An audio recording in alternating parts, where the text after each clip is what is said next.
Like the majority of Americans who supported the Democratic candidate for president in the most recent election, I was disappointed by the results. But last Wednesday, I publicly congratulated President-elect Donald Trump. I believe the bedrock principle of America is that we select our leaders and then come together as a country to try to find common ground and move forward. On election night, the President-elect said, and I quote, "Now it is time for America to bind the wounds of division."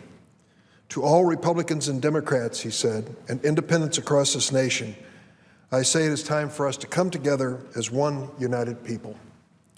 Mr. President, I agree with the President-elect's statement. During the campaign, the President-elect, Donald Trump, used incendiary and offensive language about immigrants and immigration. I condemned those remarks at the time, and I remain concerned about their impact on our nation. But all Americans have an obligation to give this incoming president a chance. I'm hopeful that he will keep his promise of election night to bind the wounds of division and to bring our nation together.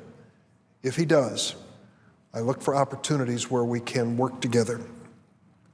As a first step in bringing our nation together, I hope Mr. Trump will change his rhetoric and his approach to immigration. As the President-elect knows, we are a nation of immigrants, and immigration makes us stronger. Like me, Mr. Trump is the son of an immigrant. And when Mr. Trump takes the oath of office in January, the United States will have a First Lady who is an immigrant for only the second time in our history, and the first time since 1801, when President John Quincy Adams' wife, Louisa Catherine Adams, was First Lady of the United States. During the campaign, Mr. Trump pledged to deport all 11 million undocumented immigrants. But in an interview with 60 Minutes, he recently said he wanted to focus on deporting undocumented immigrants with criminal records. And he acknowledged that millions of undocumented immigrants are, quote, in his words, terrific people. I'd like to speak for a few moments about some of those terrific people. These words are important to me. I listened to them carefully.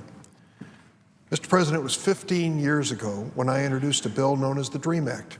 My co-sponsor at that time was Senator Orrin Hatch of Utah. This bipartisan bill recognized the fact that many of the undocumented in America were brought here as children. They didn't make the family decision to get in the car to head for America. Adults did. Some of them were only infants. But they came to this country, and they've lived in this country since. They go to school in America. They stand up and pledge allegiance in the classroom to the only flag they've ever known. They speak English. They believe their future is in this country. These were the dreamers. And our bill said give them a chance. If they finish school and they have no serious criminal record, give them a chance to earn their way to legalization and citizenship. Well, for 15 years, this bill has been pending. Sometimes it passes the Senate, sometimes it passed the House. It never quite passed both chambers in the same year, and so it is still an aspiration and not legislation. It was 6 years ago when I wrote a letter to the President, President Obama, joined by Senator Dick Lugar, a Republican from Indiana. On a bipartisan basis, we asked the President of the United States to protect these young dreamers who grew up in America from deportation. These kids deserve a chance. We've invested in them. We've given them a good education in American schools, and it makes no sense to squander their talents by deporting them to countries they barely know. The President Obama, responded. He established the Deferred Action for Childhood Arrivals program known as DACA. DACA provides temporary, renewable legal status to immigrant students who arrived in the United States as children. Approximately 740,000 of these young people have come forward and signed up for DACA. DACA has allowed them a chance, without the fear of deportation, to contribute more fully to our country as soldiers, nurses, teachers, engineers, police officers. DACA is based on the DREAM Act. It gives these undocumented students who grew up in this country a chance to earn their way toward legal status. It is clearly legal. Like every president before him, President Obama has had the authority to set immigration policy. And the Supreme Court has repeatedly held that the federal government has broad authority in this area. DACA is not just legal, it makes sense. The Department of Homeland Security only has enough funding to deport a small fraction of undocumented immigrants. So the president, our current president, and the president-elect say, let's focus on those who might cause harm to America. I agree with them. That's just common sense. But at the same time, our President Obama has said, why would we want to waste resources deporting young immigrant students who grew up in this country and are making a great contribution? During the campaign, President-elect Trump pledged that he would end DACA. I hope that he'll reconsider that position. I've come to the floor over the last several years to tell the stories of these dreamers. I can give speeches all day about who they are, but some of them have the courage to step up and really tell America who they are. And today I want to speak to you about one of them. His name is Oscar Conejo, Jr. In the year 2000, when Oscar was only 5 years old, his family came to the United States from Mexico. Oscar grew up in Park City. It's a small northern suburb of Chicago, in my home state of Illinois. He was quite a student. In high school, he was a member of the National Honor Society, an Illinois State Scholar. He received several advanced placement awards and graduated high school magna cum laude. Here's what he said about his high school years. Oscar said, "My parents always instilled in me the value of an education, which is one of the main reasons they decided to leave everything behind in Mexico and come to the United States. I dedicated myself," Oscar said, "solely to my education to honor the sacrifices my parents made." Well, it was because of those outstanding academic achievements in high school that Oscar was admitted to Dartmouth College, an Ivy League school in Hanover, New Hampshire. He's the first member of his family even to attend college.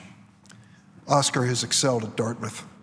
During his freshman year, Oscar received the William S. Churchill Prize for outstanding academic achievement and contributions to the college in the areas of fairness, respect for duty, and citizenship. Oscar serves on the student board that judges violations of the Dartmouth Honor Code.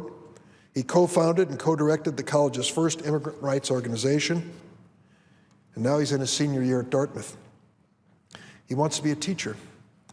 He's applied to graduate school with the Institute for Recruitment of Teachers at Phillips Academy. He wrote me a letter, and here's what he said. "When I received DACA, the threat of deportation had been lifted, and I felt like I could actually achieve my dreams. DACA has allowed me to work for the first time, and the money I earned goes to support my education and my family." Oscar and so many other dreamers have so much to give to America. If we eliminate DACA, Oscar will lose his legal status. He'll be subject to deportation at any moment, and he could be deported back to Mexico, a country where he hasn't lived for 15 years. Will America be a stronger country if we lose Oscar Conejo, or if he stays here and becomes a teacher? I think the answer is very clear. I hope that President-elect Trump will consider that this young man is in a different category than someone who came into this country and committed a serious crime. This is a young man who did just the opposite. He led a good life. He was successful in high school. He's gone to college without any federal assistance whatsoever. He doesn't qualify for a penny. And yet he's excelled. And still, despite all these struggles, he wants to give back to this nation, the only country he's ever called home. Losing him would be a loss to America. And I would appeal to the president-elect. Think long and hard about the future of this country.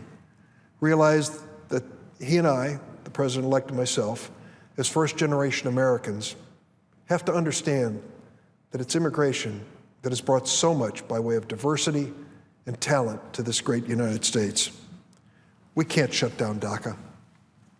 That would be horrible. It would mean 744,000 young people like Oscar, protected from deportation, would wake up the next morning wondering if that knock on the door was the last they'd hear as a resident of America.